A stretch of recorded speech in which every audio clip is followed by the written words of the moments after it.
Good morning. It is a new month, the very first day of July 2019, and we say welcome to yet another edition of the Star Good Morning Show, the very first edition for this week. I am your presenter, Leonora Jawara. I hope you've had yourself a wonderful weekend. Well, top stories we shall be looking in the program today. The Chinese embassy in Sierra Leone has officially welcomed the arrival of new batch of medical doctors and experts aimed at boosting the health sector in the country. As he marks a year in office since appointed as head of the Anti-Graft Commission, Francis Benkefala has attributed successes meted out in the fight against corruption to the current workforce at the Anti-Corruption Commission. Nigerians in Diaspora Organization Sierra Leone chapter has on Friday 28th June made a press statement in connection of the inauguration and swearing-in ceremony of the 2019-2022 Executive Council, which is scheduled to take place on the 6th of July 2019. Well, these stories and more all coming up shortly. With me in the studio is Musa Khalil Kuruma, Executive Director, Leaders College. He'll be talking to us on how he intends to make a difference in the realm of academia through information, communication, technology, and entrepreneurship. Good morning, Khalil, and welcome to the program. Good morning, Leonora. Thanks for having me this morning. Welcome. I'll be back with you shortly. Well, remember, the Star Good Morning Show is sponsored by Rokel Commercial Bank. Let's have a message from our sponsors. SimCorp allow old and young to make deposit and withdraw cash from their account at any time and anywhere. With Rokel Commercial Bank SimCorp, you can send and receive money at any place and any time. Rokel Commercial Bank don't make life better for we all.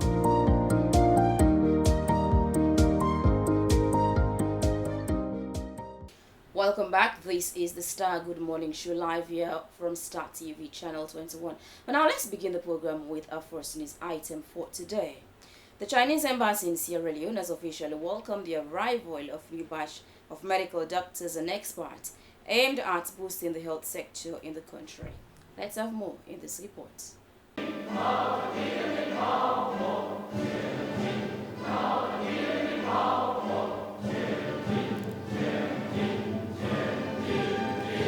New batches of Chinese medical and health experts have arrived in Sierra Leone, aimed at boosting China-Sierra Leone Public Health Corporation, and they have been officially welcomed by the Chinese embassy at a grand reception.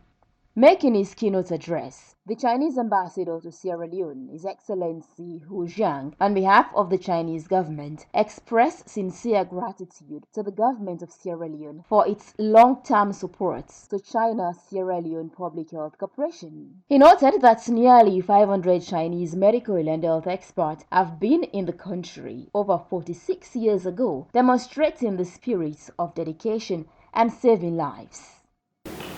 Demonstrating the spirit of tenacity, dedication, and saving lives with boundless love, they have diagnosed and treated over 800,000 patients, conducted more than 200,000 cases of operations, and trained over 5,500 local medical staff.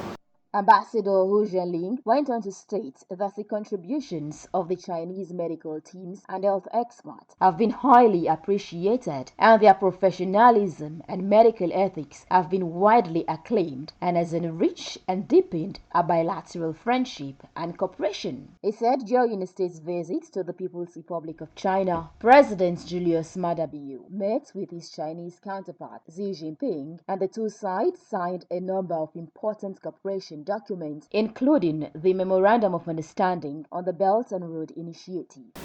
At present, our two sides are actively exploring feasible ways of cooperation in the fields of agriculture, fishery, health, infrastructure, human resources development, peace and security, etc. The Singapore Memorial Bridge, the 30 new garbage trucks, the emergency humanitarian food aid, and other projects related to Sierra Leone people's livelihood have been accomplished. The Freetown 3.2 kilometers ring road is under construction.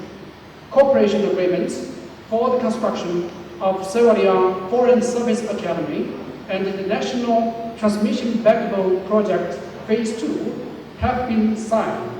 In his address, the Chief Medical Officer, Dr. Amara Jambai, thanked the Chinese government for demonstrating love and commitment to Sierra Leone. The fraternity and bond that we have established between China and Sierra Leone, it has gone a long way. It is right within Beijing, CDC China. We want to thank you so much for that. He appreciated the work done by the outgoing Chinese medical expert and welcomed the new batches to Sierra Leone. Teams come and teams go. Batch 4 is good. Professor Cambio, we want to say thank you for what you have done and the help that you have rendered to us during this particular period. We want to welcome team number 5, headed by Professor Noir, to say thank you and welcome you. We hope that we will cooperate professionally, because we'll give you an example.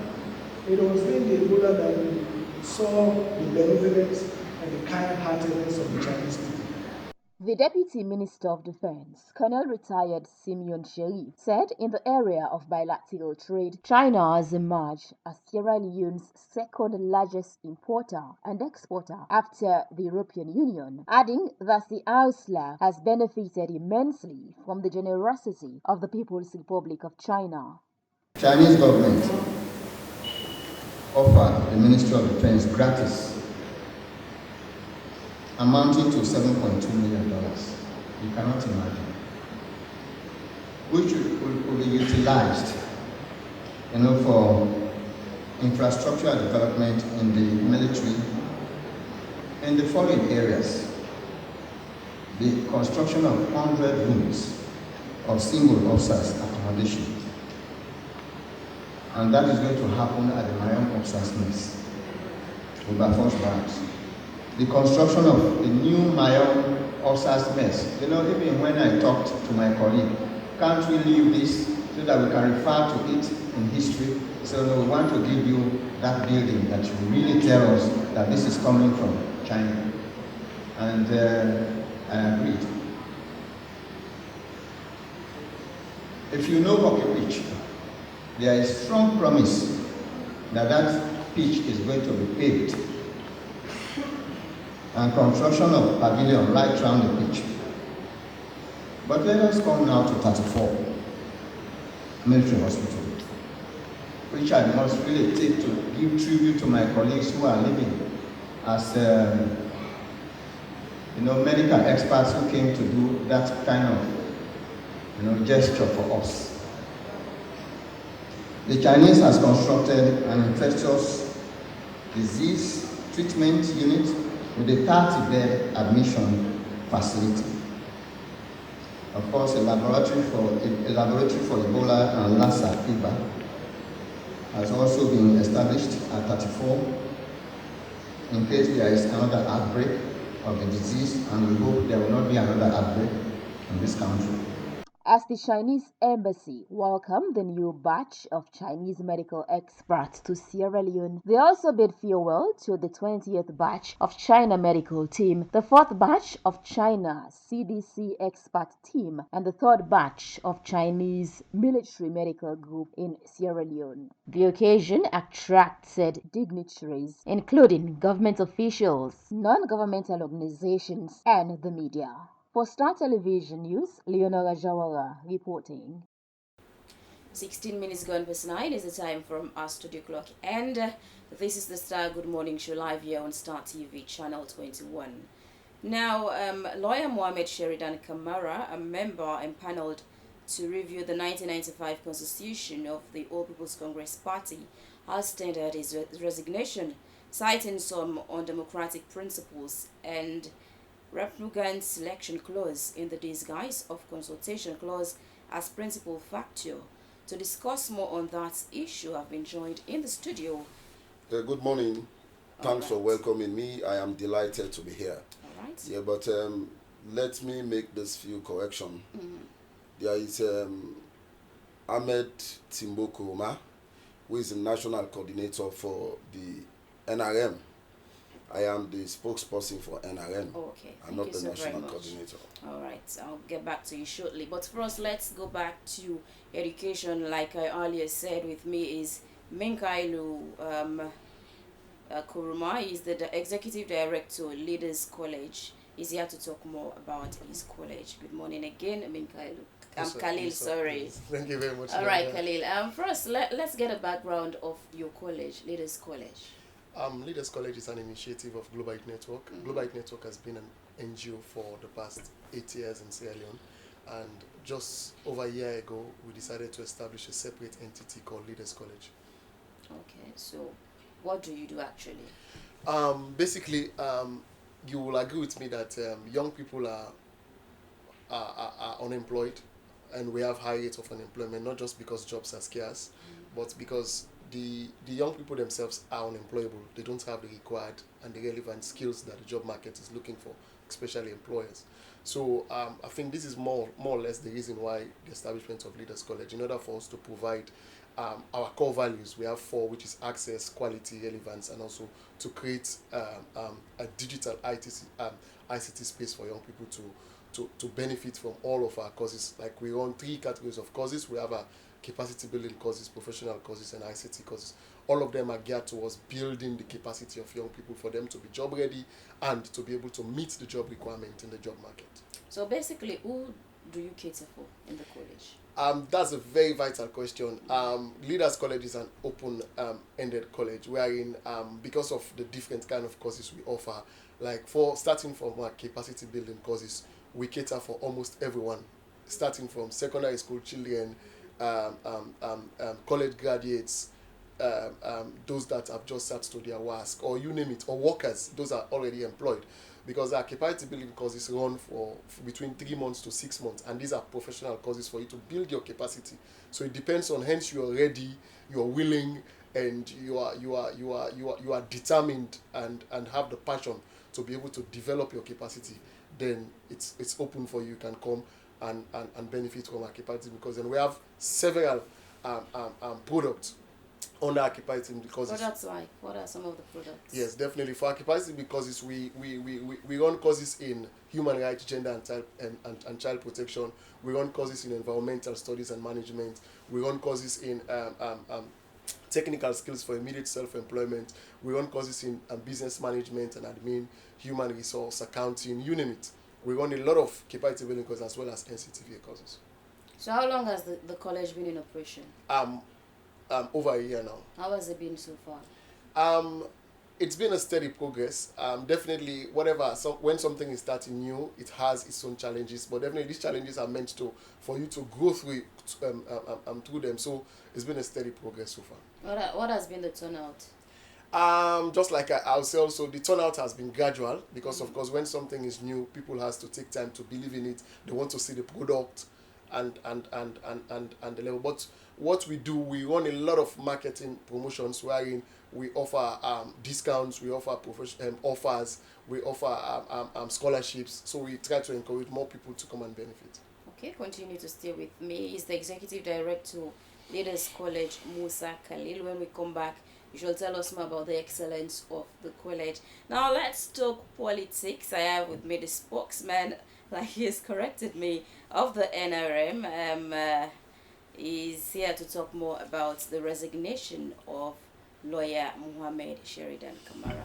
But first, let's get to know the formation of the NRM.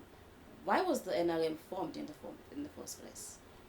Yeah, thank you very much. You know, you can recall, or the public can recall, that after the 2018 multi-tier elections, a lot of people held different perceptions as to what went wrong, because most people, considering the numbers that we saw during the rallies, were of the firmest of conviction that the APC have got the numerical strength to have commanded majority in the ballot insofar the presidency was concerned. And so it was very unfortunate to note that after the announcement of the results, we had about 68 MPs, but we did not win the presidency. And so a lot of people were raising questions as to what went wrong. We had various engagements on the social media, some engagement at our bases, some engagement at the bars. And so we noticed that those engagements will not yield fruit if people will not come together in a formal setting to start discussing some of the causes that were responsible for us not winning the elections, and to also provide solutions going forward as to what should be in so far managing the affairs of the APC is concerned. And so a group of young intellectuals came together to start what they once referred to as the Council of Radical Elites within the APC. Some of us were approached and knowing fully well that the APC is a party that cuts across. It is not just limited to an elitist few. We have grassroots people. We decided to advise that if we want to yield fruit, let us change this name to a movement. And so the National Reformation Movement was adopted. We called it a movement because we've got people from various walks of life. We've got people who are market sellers, Okada riders, drivers, farmers, and petty traders, together with intellectuals coming together to chart the way forward in so far the progress of the APC is concerned. And so when we formed the NRM, we decided to do our first correspondence, which we refer to as our fundamentals and principles. We forwarded that to the party leadership. We were invited to a couple of meetings. We discussed. We are actually pushing for the reformation of the party or the total overhauling of the APC. In October last year, we held a meeting with the former president of the Republic, Dr. Ernest Bai Koroma, who coincidentally is the chairman and leader of the All People's Congress. The outcome of that meeting was an assurance that they are going to empanel a committee which will review the 1995 constitution of the APC. I always do refer to it as an interim, constitution. An interim constitution is just a constitution that is being adopted based on the surrounding circumstance, but a constitution that should be further reviewed to reflect the wishes and aspirations of the people, to also reflect the current day democratic dispensation. And so that committee was empaneled.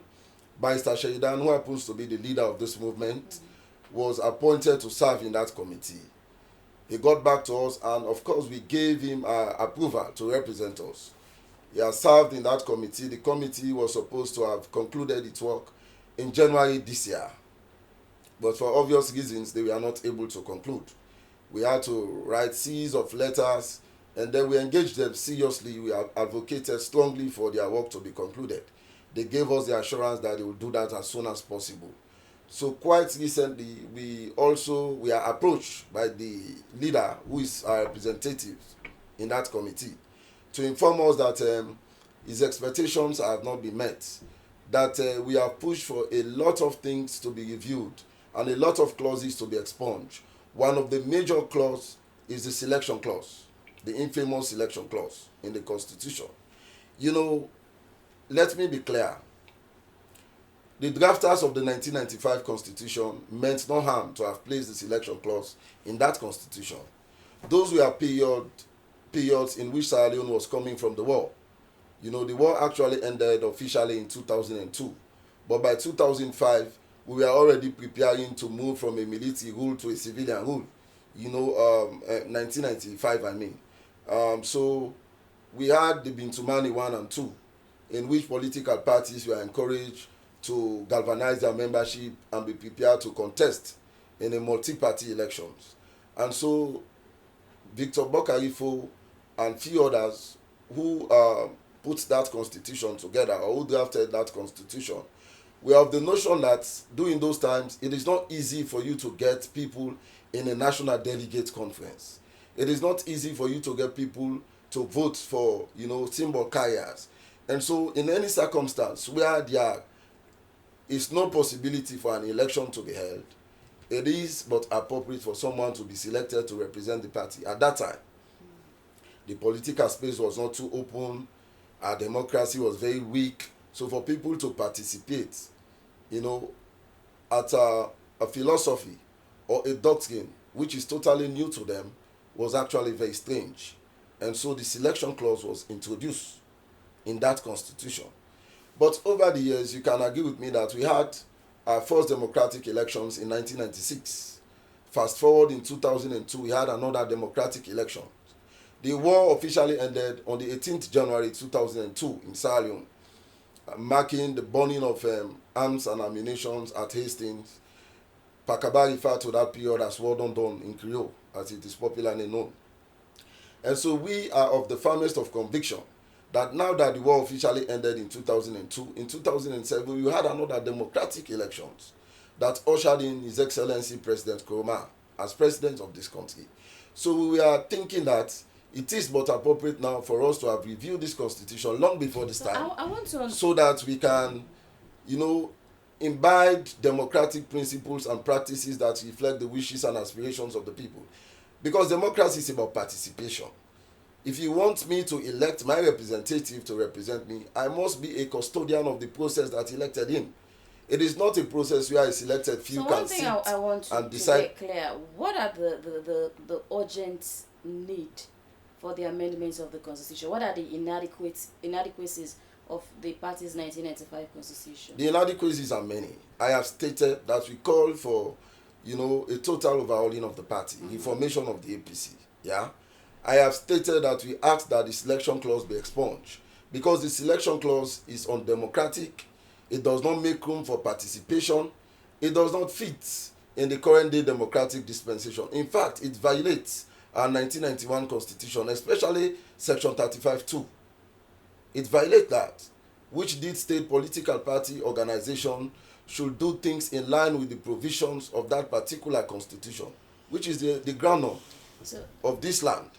Again, we also notice that the 1995 Constitution did not make room for term limits. For example, I can be elected as Secretary General of the All People's Congress for 3 years. My mandate could be renewed after another 3 years. There's nothing stopping me from running again after 6 years. I can run timelessly. We also observe that. Again, we also notice that the anti-party, clause in the APC Constitution has been used as a witch hunt. Sometimes when people want to eliminate their political opponents, whom they think are strong competitors, they will devise mechanism as to how they can be eliminated through the anti-party clause. We also ask that it is being addressed. Again, we notice that there is nothing like a complaint or disciplinary body or a mediation body. We observe that all of those things are addressed. But primarily, in all of these, even if all of them are addressed and the selection clause, which has now been dressed as consultation clause, is not expunged from that constitution, the majority of the APC members, supporters, and sympathizers will still not have the opportunity to choose their leaders. And this is what we are calling for. I don't think NRM is asking for much. NRM is not on the neck of our leaders to do what is wrong. We are only asking for them to do what is right. We want our party to be on a sound footing to be able to address the current unfolding circumstances in the country.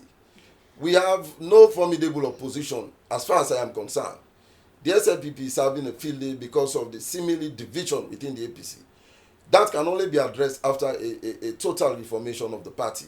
We want to see... So the APC not being able to settle the differences within its internal politics, how can we be sure that the APC can handle the affairs of the state if given the opportunity? Yeah, that is just a justifiable concern. Because as far as we are concerned, a political party should be in a government in waiting. The SLPP was in the opposition, it was a government in waiting, they were up their game, and they did what they could do. And so at the end of the day, they won an election. The APC, as the major opposition party in this country, is expected to be a government in the waiting, which means we must be able to address our internal problems. We must be able to be a formidable opposition. We must not just be seen critiquing government on the left side, that is saying what is wrong about government, but we must also be seen profiling solutions as to what we want to see the country being managed. So that cannot be achieved with an APC in this manner. This is also the reason 1 year ago, when the elections ended in 2018, we started this campaign. We were expecting that by now, this campaign will have concluded. We must now be ready to come together as one people, as APC people, to be able to do what is right so that we can prepare ourselves for 2023. Time is, fast spent. We are in the second year of President Bio's regime now. By the time it is 3 years in governance, we may be thinking about either conducting local council elections, or parties will be thinking about electing their standard bearers. Parties will be thinking about campaigning, putting mechanisms in place to win an election. And for some of us, we just believe that an election cannot be won on polling day. There are a lot of things to be addressed before you win an election. And those are some of the things that we are pushing for. Because if we cannot now reform our party, if we cannot now do what is appropriate and what is right, we wait until 1 year to election, we may be heading for another devastating defeat. So the resignation by Barrister Sheridan from the CIC committee, does it has any impact in the party? Yeah, well, Sheridan had not wanted to be part of a process that will defraud the majority supporters of the APC. I have not read the draft constitution or the proposed constitution. It is still a document not in the public domain. Sheridan did not make the document available to us for obvious reasons, because he owed it to the committee, even though he has resigned, but the document is still within the confines of the leadership of the party. I presuppose the CRC made a presentation last week, I guess Friday, to the party leadership. We are waiting for the party leadership to make the document public to us so that it can properly be critiqued.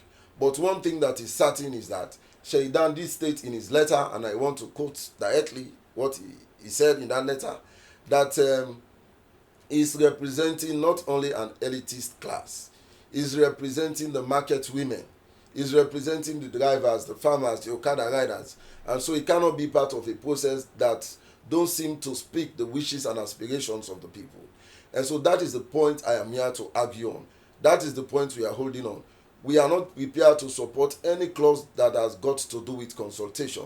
We want an open democracy in the APC, wherein even if your father is a farmer or your mother is a petty trader, you can be in the position to have the level playing field to compete with that person whose father was president or whose father was secretary general or deputy chairman.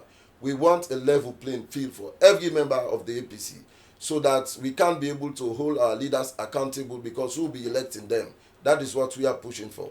All right, let me hold you there. Is Michael Nkrumah, spokesperson of the NRM. Let's quickly, before we go for another news item, let's turn back to education a little, as I still have with me Musa Khalil Nkrumah, Executive Director, Leaders College. Now, Musa, let's look at the excellence of the college. What will you say? I'll tell you for sure, Leonora, that Leaders College is not here to compete. Mm-hmm. We are creating a niche in order to provide the relevant skills that the job market is looking for. And definitely it demands a whole lot of processes. Leaders College is established primarily to be the Harvard of Sierra Leone, where we're able to identify, cultivate, and develop talent, skills, potentials, and innate abilities, especially of young people. So we are. It's definitely taking time, because excellence is not achieved overnight. It's a process, so it's definitely taking time. But definitely, we are meant to actually create that space wherein young people are given access, regardless of your background, regardless of your belief, regardless of your whatever you're going through. We want to create that access with minimal requirements, with minimal qualifications. You should be able to be educated. When the president took over power last year, he called for all to support the quality education. And I think that is one of the main things that we are doing. Like I said, Leaders College is established by Global Youth Network. So we saw it as a need and as a way that which we can be able to promote the president's initiative. So that's why Leaders College was established. So we are creating that niche for young people to create to get the relevant access, to get the quality, the demand, and also the relevance, because we have a lot of issues around skills mismatch. We have a lot of issues around skills gap, wherein people graduate from from universities with particular skills that are not needed in the job market. So we are embellishing the capacities of young people that actually need skills. Like I could tell you for sure, there is a job readiness and grooming that is supposed to start even today, wherein we want to identify all young people who are job seekers, and it's been difficult for them to get jobs, not just because they are graduates, but like I said earlier on, because they are not employable. They don't have the skills that employers are looking for. So when they go for aptitude tests, when they go for interviews, they cannot express themselves, they cannot deliver. So we are creating that space where we want to engage professional HR consultants to groom these young people for a period of 1 month on issues around professionally developing their CVs, their resumes, also developing work ethics, time management skills, communication skills, building entrepreneurial mindset, because that's the way to go. If we don't start developing or teaching these young people from the primary school, secondary school, as they enter into university, on how they can develop an entrepreneurial mindset, then we'll continue to have the issue of high unemployment rate.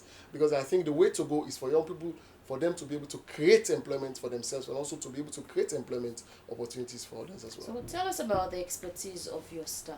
I mean, the lecturers and all. Yes, definitely. We have a mixture of expertise, both local and international. Like I said, we don't lecture per se; we facilitate learning. Okay. Yeah. So we have a lot of professionals around in locally, and also we outsource professionals abroad, where, like I told you, we are creating an ICT enabling environment. So we run international virtual learning platforms online. You can be anywhere in the world and facilitate lectures. And as well, we adopt what we call guest lectures on a weekly basis. We invite professionals in different fields, icons, examples like if you're a journalist, and we have students doing journalism, they've been seeing you on TV, they want to have a personal interaction, they want you to tell them the story. So we create that platform to them on a weekly basis every Friday, wherein we bring different expertise to talk on different issues, and they have interactive session, participatory session, where they can ask questions, they can relate very well from these professionals, and they'll be able to learn and develop their capacity in order for them to meet the job requirements. So do you have any entry requirements? Yes, definitely. For some of our courses, we have entry requirements, especially like the NCTV. At least you should have 3, 4 or more WASC, and also for some professional courses. But like I said, for our capacity building courses, we have no requirements. Hence, you are willing, you are ready, you are available to go through the intensive and comprehensive 3 to 6 month training program, then you are eligible. Okay, continues to stay with me. He's been talking about the Leaders College. Now let's take another news item quickly before I come back to Khalil. Now, as he marks in office since appointed as head of the Anti-Graft, Commissioner Francis Ben Kaifala has attributed successes meted out in the fight against corruption to the current workforce at the Anti-Corruption Commission. He spoke to my colleague Abdulrahman Kamara in this interview.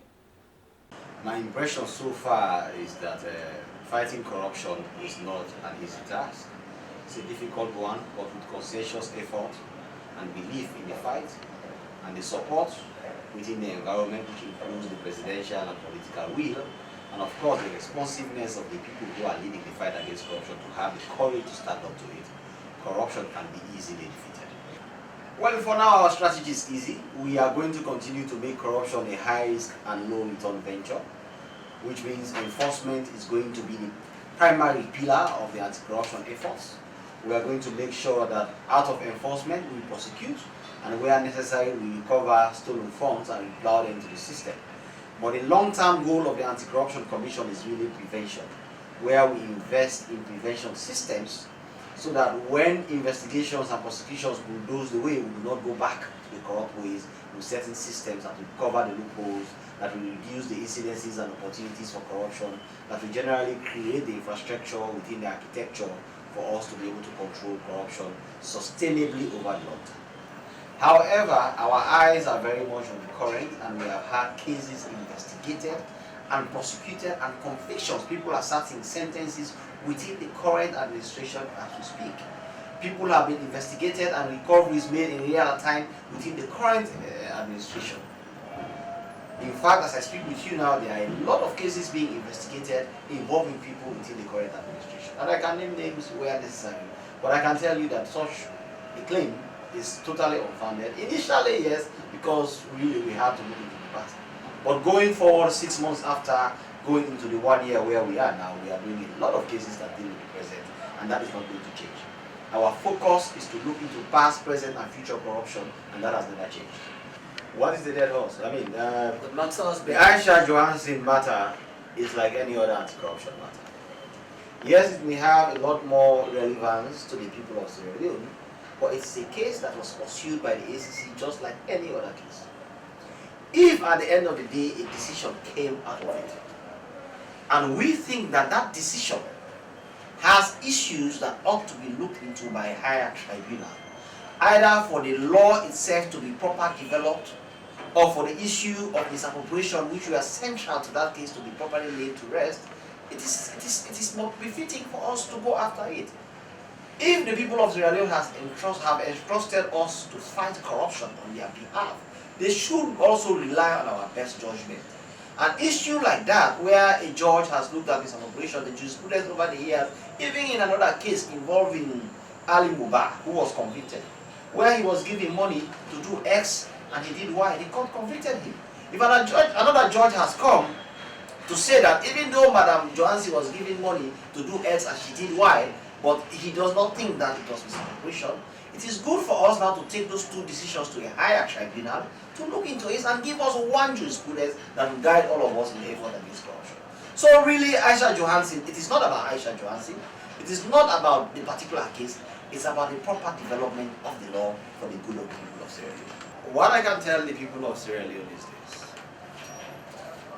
the myth that corruption cannot be defeated is a myth, it's not true. With conscientious effort from all of us, we can tackle corruption and control it and reduce it to a bare minimum so that the country can prosper on the pillars of transparency, on the pillars of accountability, on the pillars of responsive governance, and on the pillars of progress and development. We can only achieve that if we all believe in the fight against corruption and support it. If you see something, report it. We all can work together to achieve this. Let us not sit by and allow our country to remain the laughter of the rest of the world. We can change our own story if we will stand together. Support government, support institutions that are working towards conscientiously achieving our goals and ensuring that our story is changed, not even in the long term, but in the short term. So I thank you all for your support, and I ask you to continue. We are only starting this. We are going to get there, and it's not going to be long. It's going to be very short. That is Commissioner Francis Ben Kaifala ending that interview with my colleague Abdul Rahman Kamara. 9:45 is the time from our studio clock, and I've been joined by lawyer Muhammad Shaidan Kamara himself. Good morning, lawyer Kamara. Good morning. Thank you for having me. You're welcome. What triggered, what prompted your actions? Yes, well, in the first place, I was appointed as a member of the CRC to help in the review process, to help in reviewing the APC constitution, and to produce a constitution that be in line with modern day politics, a constitution that will be in line with the views of the people, a democratic constitution, a more participatory document. And I was there as a member of the committee. I was at the same time a comrade and at the same time representing the National Reformation Movement, a movement within the APC party that is calling for the reformation of the party and a review of the 1995 APC constitution. And throughout the process, if you've seen my letter, I made it very clear that while I was a member of the committee, I've always visualized to see a constitution that will be in tandem with the views of the people, a constitution that will be in tandem with modern day politics, a constitution that is very, very democratic, a constitution that will open space for more people to participate in the process, a constitution that will not know any class, because the APC is a classless or a grassroots party, wherein we're expecting everybody to come and participate in the process.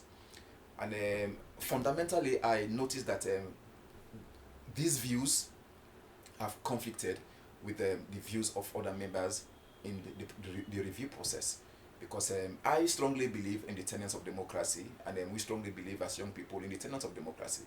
And then the inclusion of starting clauses in the new APC constitution, I frowned at that. I contested that. I said, no, this is not correct. We are here to review the APC constitution, and we all know the contributions of the selection clause. We all know how it contributed to the problems we faced in 2018 elections. So if we are reviewing the APC constitution now, dressing this consultation, this selection clause to consultation clause, it's more or less the same thing. Because I keep on asking that what is the end product of consultation? And the answer is selection. Because when we consult, at the end of the day, we select. And it's not something that is new. In politics, we always consult. But that does not mean in any way we should not have elections at the final process of the consultation. So because they insisted that the consultation clause should be part of the process, the consultation clause should be in the new constitution, I said, fine. If that's the wish of the majority, you go ahead. But I, Mohammed Shaidan Kamara, because I know the people, majority of our supporters and membership are against this particular selection clause, I will not support this particular process, and then I will resign and So make it known to the public that I have resigned based on principles. Not that I have any personal conflict with members within the committee, no, but I resign based on principle that I will not support the consultation clause because I know it is not in the good books or in the best interest of the party. So do you think your resignation has any effects? Can it make any difference? Oh yes, it will make a very, very big difference because now I have resigned, and I have triggered a very serious debate around the world, and comrades around the world are calling every day, lending their support or giving their support to the movement, joining the movement to see how best we could continue in our constructive dialogue and pressure to see that that particular consultation clause is removed from the new APC constitution. So I strongly believe that we are more than ready as a movement, together with other people that are now supporting us, other people that are now joining us, other forces that are joining the movement. We are more than ready to see how best we could continue to push very, very hard. And even for them, the debate I have already triggered has gone a long way. And even those of them that are still in the committee, they are now contemplating as to how they could get the consultation clause out of the way, because they know clearly that the people do not want to see consultation clause in the new APC constitution because it is the same like the selection clause. Nothing different. So how can you describe the democratic state of your party's internal politics? Clearly, I made it very clear that I, Mohammed Shaidan Kamara, and by extension, the movement that I lead, the National Reformation Movement, will not support any process that is not democratic, while we want to see democracy at the national level. The internal politics of the APC is not democratic. I will say this clearly. It is not democratic. And that is why we formed this movement, and that is why we've been calling for the selection clause to be expunged out of the 1995 constitution, because we know how it contributed. We know how it contributed to the effects of the 2018 election, the negative impact it created for the APC in 2018. I witnessed the convention in Makeni. I always tell people that I witnessed the convention in Makeni. I was there when Anisbeth Kumar pronounced Dr. Samura. I mean, we are not saying he's not a perfect gentleman, he's not fit to be president. I mean, but many people were angry because of the way he was selected. The same thing for councillors, the same thing for MPs. Many MPs were given symbol without the views or without the consent of people that are the constituents, people that are living in those constituencies. They were imposed on the people. And that is why many people did not participate in the process. Many people did not vote. We saw the voter apathy in our strongholds.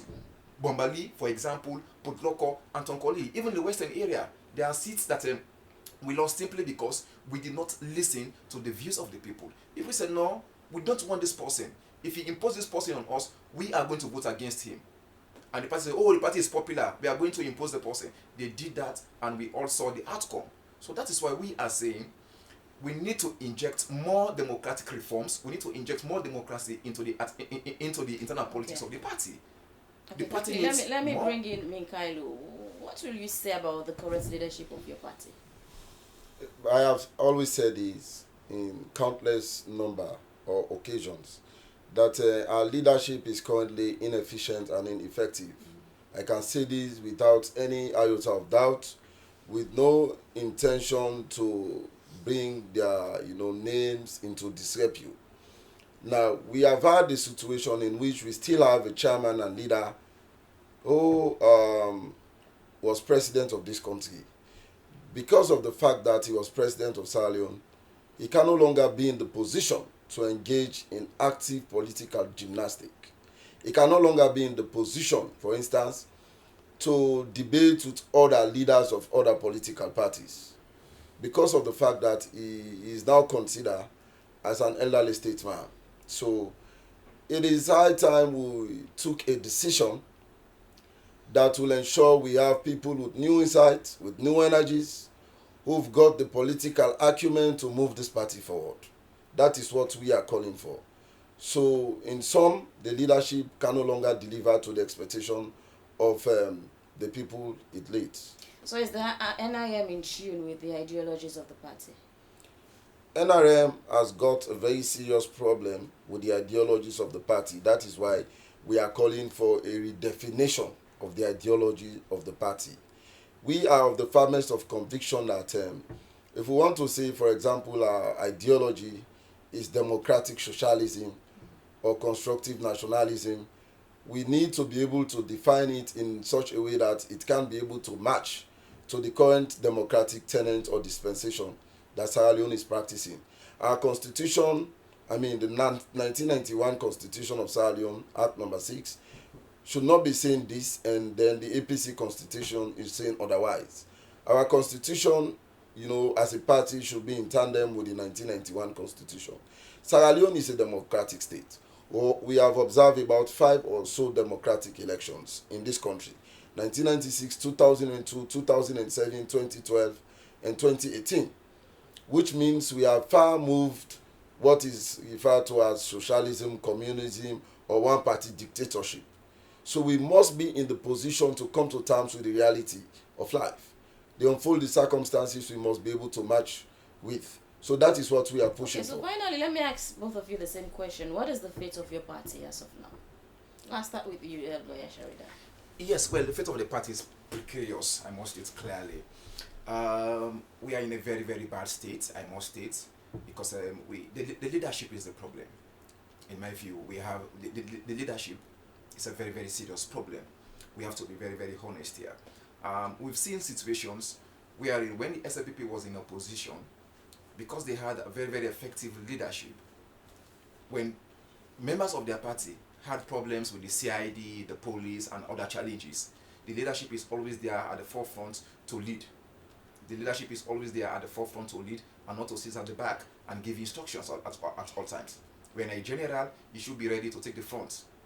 The leadership of the party, we've seen situations after the 2018 elections. Okay, many people have traveled out of the country, they've left their positions vacant, yet they are out of the country, but they want to hold on to those positions. So we are saying we need an effective leadership. Okay. And because most of them we are selected, they don't care.